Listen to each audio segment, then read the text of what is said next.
I believe, and I was taught, there are only two kinds of entrepreneurs. Either you are born entrepreneur or you are qualified as an entrepreneur. But I fall in the third category, that I was raised as an entrepreneur. And I'll tell you the reasons why I call it like that. So when I was like 6 years old, my father was a politician. And he was in jail for 19 months. He went to jail when I was 3.5 years old. I didn't understand at that time anything about why he went to jail. But when I became 6 and he came out of jail, he was a political activist. And at that time in India, there were a lot of things politically going on. India was on the, I think there was a war going on between India and Pakistan in 1970. I'm talking about 1977, 78. And at that time, he was amongst his, like there were 3,000 other people who went jail with him for 19 months. And so when he came out of jail, he got gift of being represented as a Senate member in the local assembly.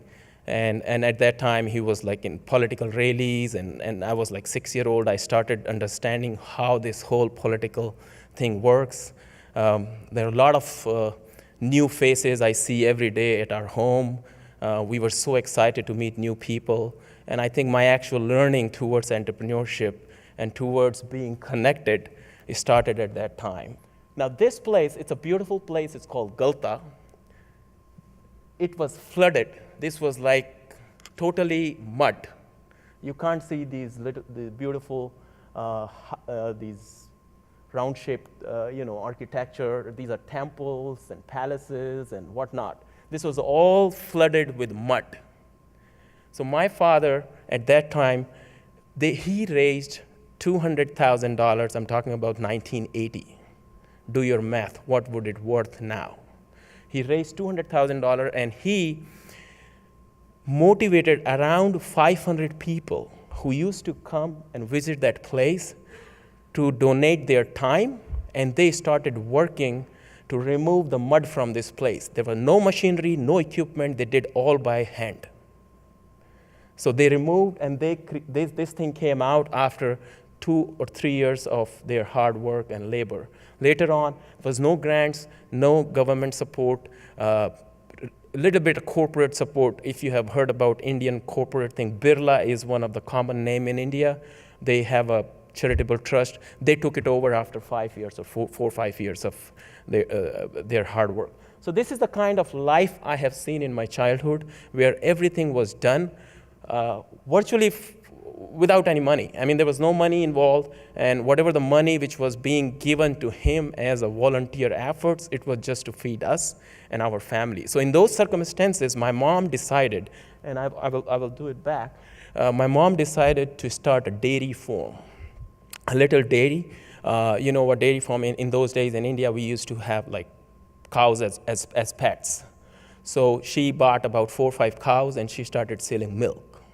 And we were so happy that, at least we will get fresh milk every day for free. So we used to have, milk in the morning, in the afternoon, in the evenings, with free yogurts and, dishes made out of dairy for free. All of our people who used to live around our house, they started. So initially my mom, I still remember, she was very hesitant to ask for money for the milk. So I said, Mom, and my dad, my family, they all said, you know what? We have to feed the cows. We have to start this, as a business. So then we started making a little bit money, and then we started. She was hesitant to ask, what should I ask if people ask me for I said, yes. So they started making a little bit money, and then gradually they realized, you know what? If it is not a business, it is not going to sustain. So ultimately, whatever was the market rate of the milk, she started charging the same rate. The difference is that market rate, the milk people used to get from the market was full of water. People who come from India probably know.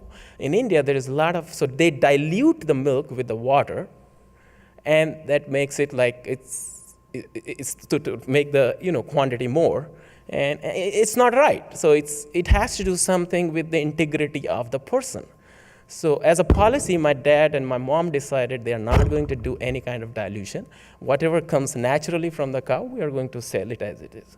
And that became the single source of our income for our home for next 20, 25 years. So one of the traits I found in entrepreneurship is very important. If you feel you are suppressed in some way, and if you agitate, and if you raise your voice, that's the first step towards entrepreneurship. And that's the only thing I learned from my father, that he raised his voice for anything which comes out and which suppresses the common people, which suppresses the voice of a common man. So when people talk about entrepreneurship and they say, what are your numbers? Or what is the size of your company? How many people works for you? Well, that makes me uncomfortable. Because for me, entrepreneurship is not about numbers. It's about how you're impacting the life of people. So for me, there's no disruption. There's only creation, there's only sustainability, and there is only destruction. If you're a good entrepreneur, you can create the things, you can create anything you want. It can be a replica of something, it can be a replica of ideas. It doesn't need to be innovative. It can be anything, as long as it is sustainable. You are making it sustainable. The sustainability can be normal growth, superior growth, higher growth, steep growth. It can be Facebook. But as long as it is sustainable, you are keeping it in a sustainable format, you are an entrepreneur. Now, so this is what the philosophy I have followed all throughout my life. It's very simple. It has nothing to do with millions of dollars and thousands of people working for you. It's just the philosophy what you follow, which makes you comfortable and which really, makes you happy, end of the day. So for last 11 years, I'm here in Tampa Bay area. And I will talk about collaboration and my current journey, how it started. So when I came in 1999, I got an opportunity to land in Chicago. That was my first interaction in December, minus 21-degree temperature. And I missed my next flight. I missed all my contacts. At the airport, I was literally shaking, middle of the night. I was heard in India from my employer that if you miss a flight, they will give you a hotel to stay, and they will arrange for the next flight in the morning, so don't worry. So I asked them, they said, well, if it's a weather condition, we don't support it. Weather condition, you stay here, and you find the next flight, and you go. So I was kind of I was very, very hesitant. So I said, well, that was not the only choice, but I found some other people who came with me, and they explained to me how it works, and then I was kind of a little bit calmer and said, that's fine, I'll wait. I waited for the whole night. In the morning, I got another flight to go to Troy. At Troy, someone was supposed to come and pick me up. He didn't show up. So that was another surprise, and I didn't have any number to contact anybody or anything. So all I knew that I have to go at some place at Red Roof Inn in Troy. So the guy who came, there was an express service or something like a shuttle service. They took me to, they dropped me. Luckily, I remember the Red Roof Inn and near Henry Ford Hospital. So this guy knew the place, and he dropped me there. So that was my first assignment at Henry Ford Hospital in Troy. And I'm talking about 1999 and 2000, when there was that time internet was on probably 15 kbps speed. And I'm talking about technology at that time. People were working on novel systems. Windows 3.5, Windows 95 was launched. I was supposed to set up a process for all medical records to go to India. People were supposed to type it in India and send it back within 12 hours to Henry Ford Hospital system. So it was kind of my first opportunity, an interaction with the US-based system. I was very, very impressed the way I was, shown that system at Henry Ford Hospitals, the company we were working as a vendor. So we started this journey from there. So I still remember when I came there, there were a couple of people who were working for that company. They said, are you planning to go back? I said, yes, why not? That was the commitment. I'm here just for a month, and I'm planning to go back. He said, whoever comes to the United States never goes back. Are you crazy or what? I said, well, that was the commitment I made, so I have to go back. There are few people who are in India waiting for me that I'll go back and I'll shape their careers. Because whatever I have learned here, I'm supposed to take it back and train it to these guys. Well, so this is what happened. I went back and I ran that company for 4 years. I was the first employee when I left that company in 2003 to move permanently here in the United States. We were like 75 people. And for me, that gives me a great, great pride. We didn't make millions. We didn't make thousands of employees. But whatever we have created in that small city in India,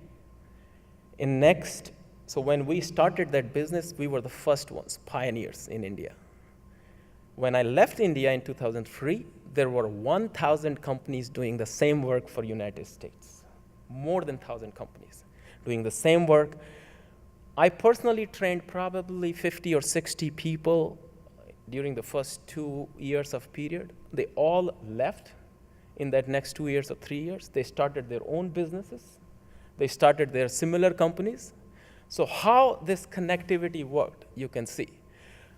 I was in a philosophy, nobody can bind you with anything. You have to be free from any kind of contract. So all of my employees who I was hiring and firing, I said, no contract, you come with your choice, you live with your choice. Because I know if they are going to leave, what are they going to do? If he's an entrepreneur, he's going to start a good company, or he is going to add value in some other company which is doing similar work to us. And that's the kind of reputation I earned in the whole 4 years of time. My employer said, okay, I'm going to send you to United States, you start your own company.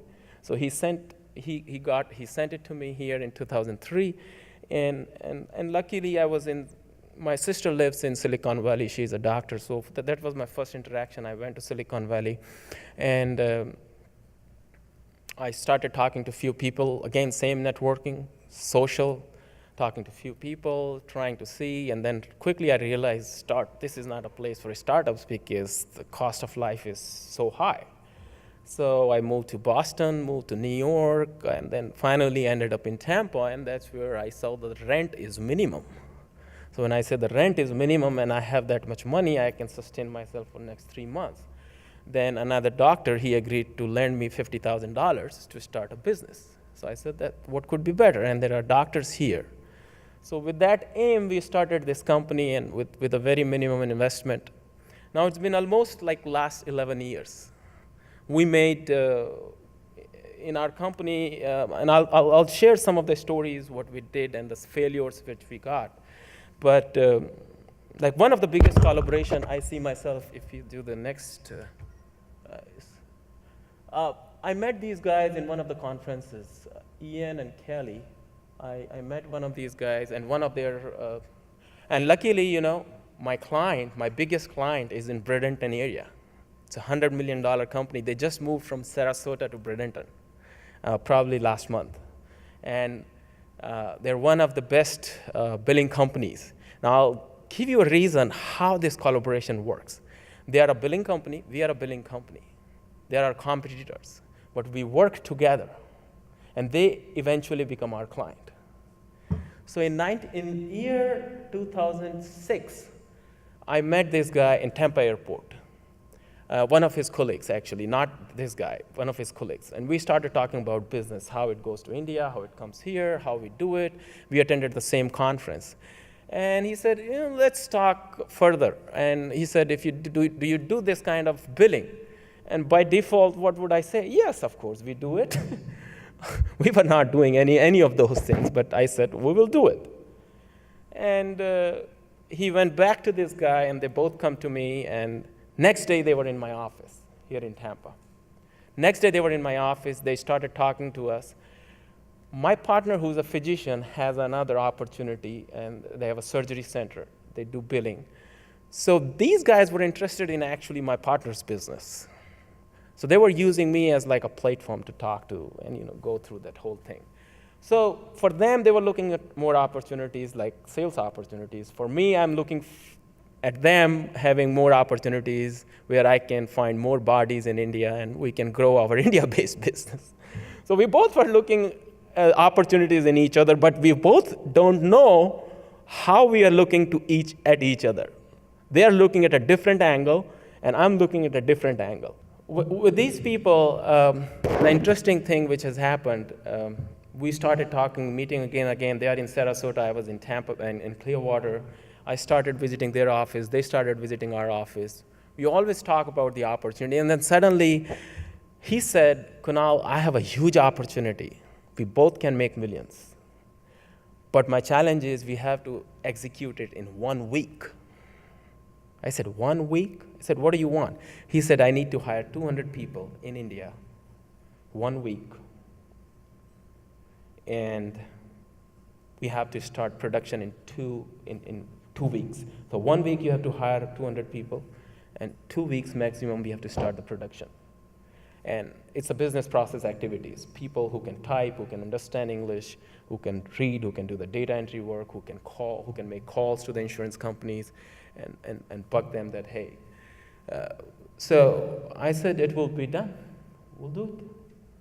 He said, seriously? I said, yes. He said, let's do one thing. Let's book our tickets for India. So this guy booked my ticket, my wife who's sitting next, and my kids, 2 kids. I said, I have little kids. They're 3, and my little one was 3, and my son was 8. So I said, I have 2 kids. He said, don't worry, we'll book you. They booked my tickets. They booked their tickets. We went to India together. This is a press conference we are doing next day in India. And we announced publicly, we are launching a company in Jaipur where we need 200 people. And it was like, became a viral in Jaipur. 3 days, we have got 500 people applying for jobs. 7 days, we had at least 100 people. I got a call from a gentleman from about South India. He said, I can bring 50 people to you from South India. They know the subject, they know the product, they're working for the same client whom you are planning to bring. I said, same client? How do you know I'm planning to bring the same client? He said, this is the connectivity. We all are connected. Now, see, the people in Bangalore were tracking my activities, what I was doing at that time, and tracking these guys. Probably they were connected to these somewhere. He called me middle of the night. He said, I have 50 guys who knows their work. They're planning to shift their work from some company to your company. I can bring these 50 guys to you. I said, get them. I said, how much you want? He said, I want X amount. I said, give me your bank routing number and checking account number. I'll transfer it tomorrow. This is your ticket. 3 days, these 50 guys, they came by train. It's 12 hours journey. So they came from Bangalore or Calcutta, somewhere. They come from 50 people, showed up in Jaipur.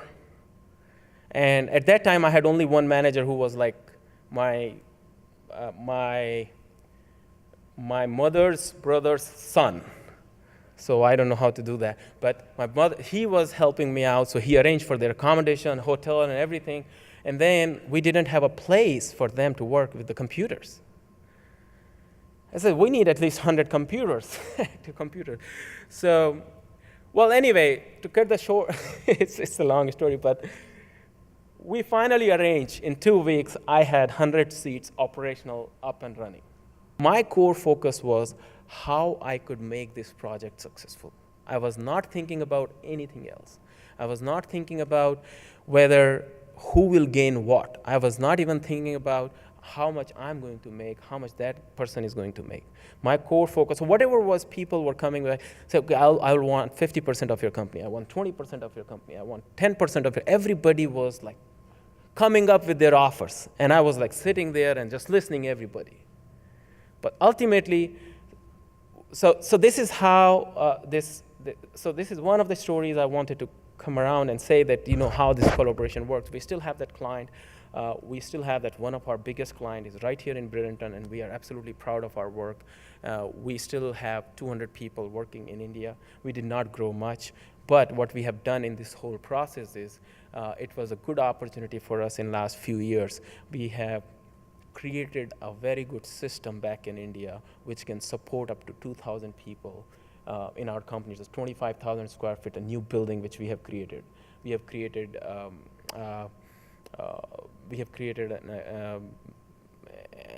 a very good culture in India in our company. It's a very professional team. They feel proud to be a part of our team. And here also we have established ourselves. We have made us expert into that particular kind of billing what we do. So these are some of the hidden benefits which you get when you continue to work and collaborate and continue to sustain yourself over a longer period of time. Time is less. I will just talk about Thai Tampa Bay a little bit, and then we'll end this. Are we doing good? Okay. Are we doing good?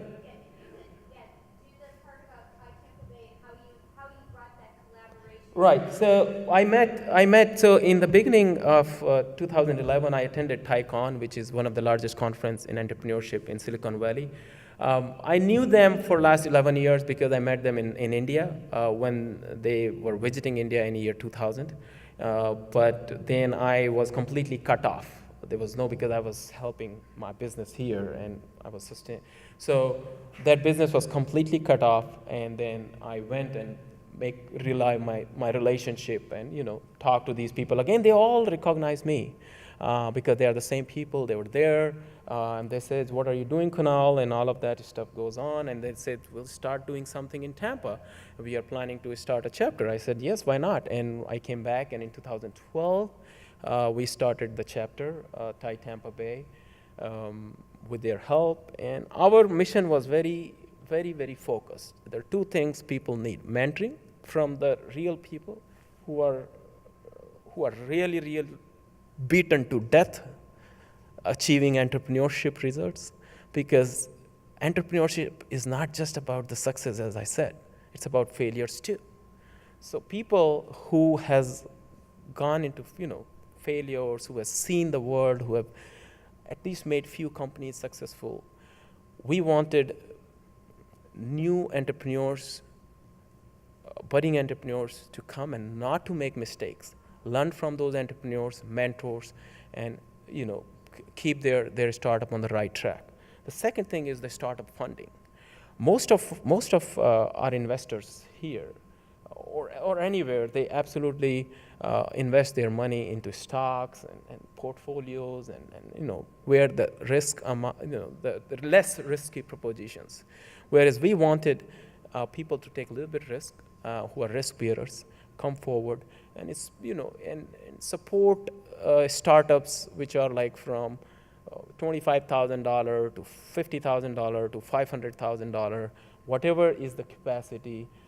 And that was the sole purpose of having Thai Tampa Bay into this community. Last 2 years, Thai Tampa Bay has 4 startups which were supported by our investment group. Our investors are individually. We are not like an investment group. We all are like a loosely tied investors. We all invest individually, but we take a group decision. So we have like an angel forum. So we screen startups, they come, they present their cases to us, they pitch in our meetings. So we have funded 4 companies so far in Tampa Bay area in the last 1.5 years. And we have mentored several other companies. We ourselves are sitting on different startups based upon our interaction with the people we meet in these kind of conferences. Ideas do come, but it all how you execute it. And that's the core, philosophy of Thai Tampa Bay and me personally.